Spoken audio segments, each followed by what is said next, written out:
तो देखिए खेसारी लाल यादव का एक गाना रिलीज हुआ है खेसारी म्यूजिक वर्ल्ड पर। जी हाँ, स्टाइल बाजार से कपड़ा ला दी गाना। ये गाना है जो प्रमोशन के लिए, मतलब किसी का कपड़ा का प्रमोशन के लिए गाना है। जी हाँ, खेसारी म्यूजिक वर्ल्ड पर गाना आया है। जी हाँ, उसमें खुशी कंकर गाई है और खेसारी लाल यादव और हमारे कृष्णा बजाज जी लिखे और म्यूजिक भी दिए हुए हैं और खेसारी म्यूजिक वर्ल्ड से आया है। जी हाँ, ये प्रमोशन के लिए गाना है।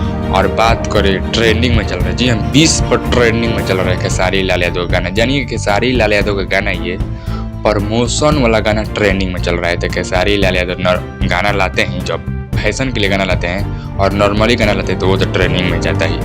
जानिए खेसारी लाल यादव किसी को प्रमोशन के लिए गाना लाते हैं, किसी के कपड़े या दुकान या कुछ सेलिब्रिटी के प्रमोशन के लिए, ऐप के प्रमोशन के लिए, ब्रांड के प्रमोशन के लिए खेसारी लाल यादव लाते हैं। वो गाना ट्रेंडिंग में चल रहा है। तो खेसारी लाल यादव जब लोकगीत और देवी गीत लगेंगे तो क्या होगा भाई, बवाल होगा बवाल।